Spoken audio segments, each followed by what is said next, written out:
Hello नमस्कार दोस्तों। इस वीडियो में हम डिस्कशन करेंगे दुर्लभ मृदा धातु के बारे में। और ये बड़ा ही इम्पोर्टेंट टॉपिक है प्रीलिम्स के लिए, मेंस के लिए। और ये पिछले साल अगर देखें तो इससे क्वेश्चन भी पूछा गया है।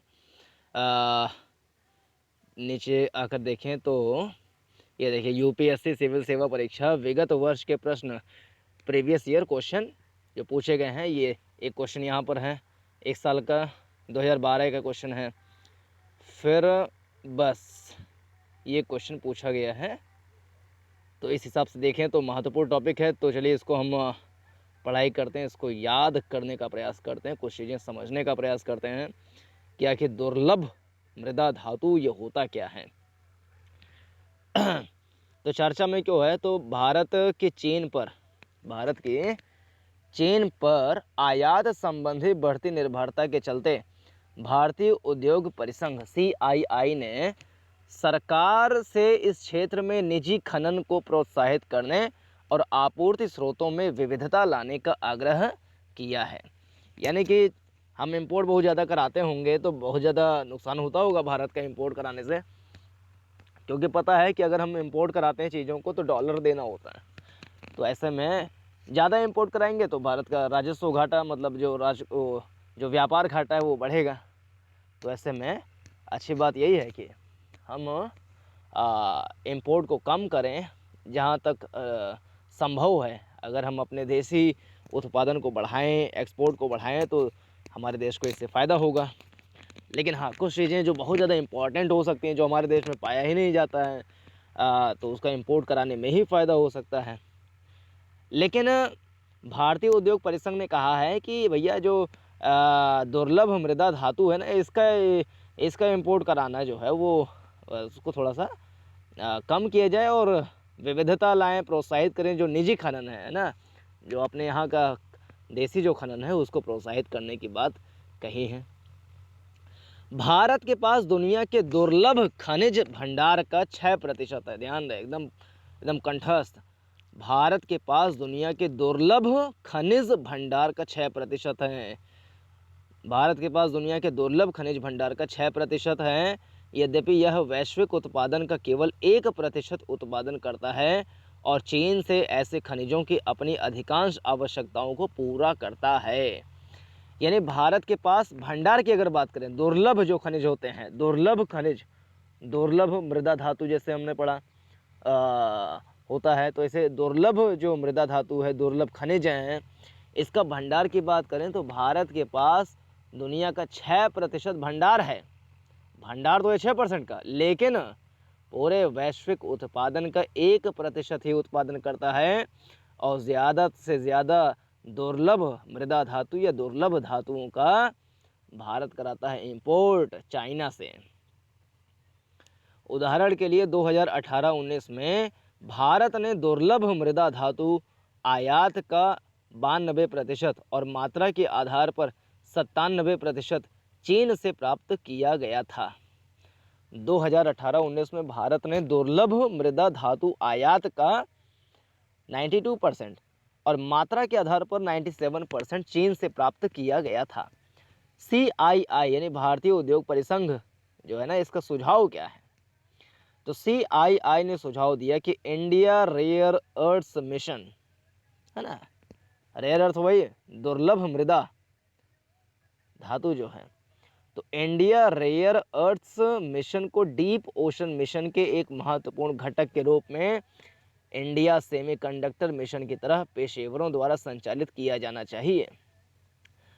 उद्योग समूह ने चीन को मेड इन चाइना 2025 पहल का हवाला देते हुए दुर्लभ पृथ्वी खनिजों को मेक इन इंडिया अभियान का हिस्सा बनाने का भी विचार रखा है, जो नई सामग्रियों पर केंद्रित है, जिसमें स्थायी मैग्नेट शामिल हैं जो दुर्लभ मृदा खनिजों का उपयोग करके बनाए जाते हैं। दुर्लभ मृदा धातु ये होता क्या? यह 17 धातु तत्वों का एक समूह है। ठीक है, दुर्लभ मृदा धातु क्या होता है, तो यह 17 धातु तत्वों, क्या 17 धातु तत्वों का एक समूह है। पुरानी बातें याद करें तो क्या कि पूरे विश्व का दुर्लभ मृदा धातु रेयर अर्थ्स जो मेटल हैं वो दुनिया के कुल भंडार का 6% पाया जाता है भारत में, लेकिन वैश्विक उत्पादन का 1% ही उत्पादन करता है भारत और बड़ी मात्रा में इंपोर्ट कराता है चाइना से। इसलिए भारतीय उद्योग परिसंघ ने कहा है कि भारत को निजी खनन को प्रोत्साहित करना चाहिए। तो एक डेटा ये हमने पढ़ा। फिर अगली बात क्या लिख रही है कि यह यानी दुर्लभ मृदा धातु 17 धातु तत्वों का एक समूह है। इनमें स्कैंडियम और यट्रियम के अलावा आवर्त सारणी में 15 लैंथेनाइट्स शामिल हैं, जो लैंथेनाइट्स के समान भौतिक और रासायनिक गुण युक्त हैं। 17 दुर्लभ मृदा धातुओं में cerium, dysprosium, erbium, europium, gadolinium, holmium, lanthanum, lutetium, neodymium और इट्रियम शामिल हैं। इन खनिजों में अद्वितीय चुंबकीय, संदीप्ति व विद्युत रासायनिक गुण विद्यमान होते हैं और इस प्रकार उपभोक्ता द्वारा इनका इलेक्ट्रॉनिक्स, कंप्यूटर एवं नेटवर्क, संचार, स्वास्थ्य देखभाल, राष्ट्रीय रक्षा आदि सहित कई आधुनिक तकनीकों में उपयोग किया जाता है। इसका उपयोग कहाँ कहाँ है फिर से पढ़ लें। तो 17 देखिए पहले बात तो 17 धातु तत्वों का एक समूह है। दुर्लभ मृदा धातु रेयर अर्थ मेटल 17 धातु तत्वों का एक समूह है। इन खनिजों में अद्वितीय चुंबकीय, संदीप्ति व विद्युत रासायनिक गुण विद्यमान होते हैं और इस प्रकार उपभोक्ता द्वारा इनका इलेक्ट्रॉनिक्स, कंप्यूटर एवं नेटवर्क, है ना, इलेक्ट्रॉनिक्स में ध्यान रहे, इलेक्ट्रॉनिक्स, इसके अलावा कंप्यूटर एवं नेटवर्क, संचार, स्वास्थ्य देखभाल, राष्ट्रीय रक्षा आदि सहित कई आधुनिक तकनीकों में उपयोग किया जाता है। यहाँ तक कि भविष्य की प्रौद्योगिकियों में भी REE रेयर अर्थ्स है ना की बहुत आवश्यकता होती है। उदाहरण के लिए उच्च तापमान, सुपर कंडक्टिविटी, हाइड्रोकार्बन अर्थव्यवस्था हेतु हाइड्रोजन का सुरक्षित भंडारण और परिवहन, पर्यावरण, ग्लोबल वार्मिंग एवं ऊर्जा दक्षता से संबंधित मुद्दों आदि में इन्हें दुर्लभ मृदा रेयर अर्थ कहा जाता है, क्योंकि पहले इन्हें इनके ऑक्साइड रूपों से निकालना तकनीकी रूप से मुश्किल था। ठीक है, यह कई खनिजों में विद्यमान होते हैं, लेकिन आमतौर पर कम सांद्रता में इन्हें किफ़ायती तरीकों से परिष्कृत किया जाता है। चीन का एकाधिकार है, कैसे देखें तो चीन ने समय के साथ दुर्लभ मृदा धातुओं पर वैश्विक प्रभुत्व हासिल कर लिया है। यहाँ तक कि एक बिंदु पर इसने दुनिया की 90% दुर्लभ मृदा धातुओं का उत्पादन किया था। वर्तमान में हालांकि यह 60% तक कम हो गया है और शेष मात्रा का उत्पादन अन्य देशों द्वारा किया जाता है, जिसमें क्वाड, ऑस्ट्रेलिया, भारत, जापान और संयुक्त राज्य अमेरिका देश शामिल हैं। वर्ष 2010 के बाद जब चीन ने जापान, अमेरिका और यूरोप के रेयर अर्थ्स शिपमेंट पर रोक लगा दी, तो एशिया, अफ्रीका व लैटिन अमेरिका में छोटी इकाइयों के साथ साथ ऑस्ट्रेलिया एवं अमेरिका में उत्पादन इकाइयां शुरू की गई थीं। फिर भी संसाधित दुर्लभ मृदा धातुओं का प्रमुख हिस्सा चीन के पास है। दुर्लभ मृदा धातुओं के लिए भारत की वर्तमान नीति क्या है? तो भारत में अन्वेषण का कार्य खान ब्यूरो, खान माने माइन ब्यूरो और परमाणु ऊर्जा विभाग द्वारा किया जाता है। खनन और प्रसंस्करण बीते समय में कुछ छोटी निजी कंपनियों द्वारा किया गया, लेकिन वर्तमान में यह इंडियन रेयर अर्थ्स लिमिटेड के अंतर्गत है। भारत ने IREL जैसे सरकारी निगमों को प्राथमिक खनिजों पर एकाधिकार प्रदान किया है, जिसमें शामिल REE है तटीय राज्यों में पाए जाने वाले मोनाजाइट।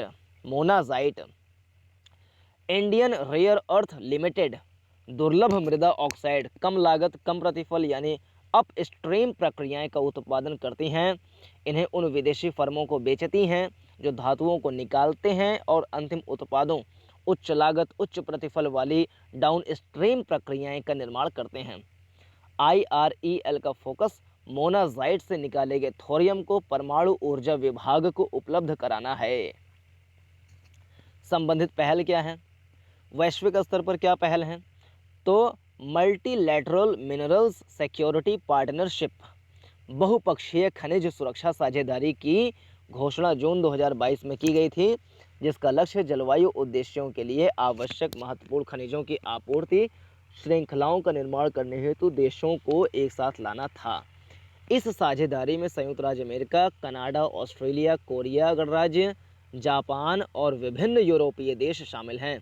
भारत साझेदारी में शामिल नहीं है। भारत ने क्या प्रयास किए हैं रेयर अर्थ मिनरल्स के क्षेत्र में, इसका आंकड़ा ध्यान रहे। रेयर अर्थ मिनरल की बात करें तो भारत में 6% भंडार पाया जाता है, लेकिन वैश्विक उत्पादन का 1% उत्पादन करता है और ज़्यादा मात्रा में चीन से आयात करता है। इसका यूज़ किया जाता है इलेक्ट्रॉनिक्स में, कंप्यूटर और संचार में इसका प्रयोग किया जाता है। और ये 17 धातु तत्वों का एक समूह होता है। भारत ने क्या प्रयास किए हैं, तो खान मंत्रालय ने खान और खनिज विकास और विनियमन mines and minerals development and regulation अधिनियम 1957 में खान और खनिज विकास और विनियमन संशोधन अधिनियम 2021 के माध्यम से खनिज उत्पादन को बढ़ावा देने, देश में व्यापार करने में आसानी में सुधार लाने और सकल घरेलू उत्पाद ग्रॉस डोमेस्टिक प्रोडक्ट में खनिज उत्पादन का योगदान बढ़ाने के लिए संशोधन किया है। संशोधन अधिनियम में प्रावधान है कि किसी भी खदान को विशेष उपयोग के लिए आरक्षित नहीं किया जाएगा। आगे की राह क्या है, तो भारत को अन्य उन्नत अर्थव्यवस्थाओं से सबक लेना चाहिए कि वे अपनी खनिज ज़रूरतों को कैसे सुरक्षित करने की योजना बना रहे हैं और महत्वपूर्ण खनिज आपूर्ति श्रृंखलाओं को सुनिश्चित करने के लिए बहुराष्ट्रीय कंपनियों में शामिल होने का प्रयास कर रहे हैं, या इस तरह के संवादों को बढ़ावा देने के लिए क्वाड और बिम्स्टेक जैसी मौजूदा साझेदारी का उपयोग कर रहे हैं। हरित प्रौद्योगिकियों के निर्माण की लंबवत एकीकृत आपूर्ति श्रृंखला कैसे बनाई जाए, इस पर रणनीति बनाने के लिए सरकार शीर्ष स्तरीय निर्णय लेने की भी आवश्यकता है, अन्यथा हम अपने जलवायु परिवर्तन शमन लक्ष्यों से चूक सकते हैं। भारत को एक नया दुर्लभ मृदा विभाग बनाने की ज़रूरत है, जो इस क्षेत्र में व्यवसायों के लिए एक नियामक और सहायक की भूमिका निभाए।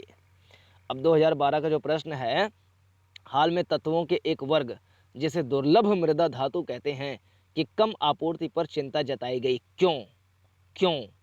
इसका सही उत्तर क्या है, तो सी, यानी कि 1 और 3 सही है। तो पढ़ते हैं 1 और 3 क्या है, तो चिंता जताई गई क्यों, तो पहला सही है और तीसरा सही, यानी कि चीन जो इन तत्वों का सबसे बड़ा उत्पादक है, सही बात है, द्वारा इनके निर्यात पर कुछ प्रतिबंध लगा दिया गया है। तो उस समय लगा दिया गया होगा, इसलिए चिंता जताई जा रही थी। दूसरा कथन कि चीन, ऑस्ट्रेलिया, कनाडा और चिली को छोड़कर अन्य किसी भी देश में ये तत्व नहीं पाए जाते हैं, तो गलत बात है ना, और भी देशों में पाए जाते हैं, इसीलिए रॉन्ग है ये। तीसरा सही है ना, इसमें ऑप्शन में सी सही है, नहीं केवल 1 और 3 सही है, तो दूसरा रॉन्ग है, तीसरा सही है। तो पढ़ते हैं क्या है, दुर्लभ मृदा धातु विभिन्न प्रकार के इलेक्ट्रॉनिक सामानों के निर्माण में आवश्यक है, इन तत्वों की मांग बढ़ती जा रही है। तो सही बात है, हमने देखा इलेक्ट्रॉनिक्स में, संचार और कंप्यूटर और संचार में, है ना, इन सब में प्रयोग किया जाता है। हम फिर से इसको एक बार देख लें, क्या वो था, कहाँ का यूज़ करते हैं इसका, यूज़ कहाँ का, अद्वितीय। इन खनिजों में अद्वितीय चुंबकीय, संदीप्ति व विद्युत रासायनिक गुण विद्यमान होते हैं और इस प्रकार उपभोक्ता द्वारा इनका इलेक्ट्रॉनिक्स, कंप्यूटर एवं नेटवर्क, संचार, स्वास्थ्य देखभाल, राष्ट्रीय रक्षा आदि सहित कई आधुनिक तकनीकों में उपयोग किया जाता है। तो ये रहा डिस्कशन इस टॉपिक के ऊपर। पूरा देखने के लिए बहुत बहुत धन्यवाद। नमस्कार, जय हिंद।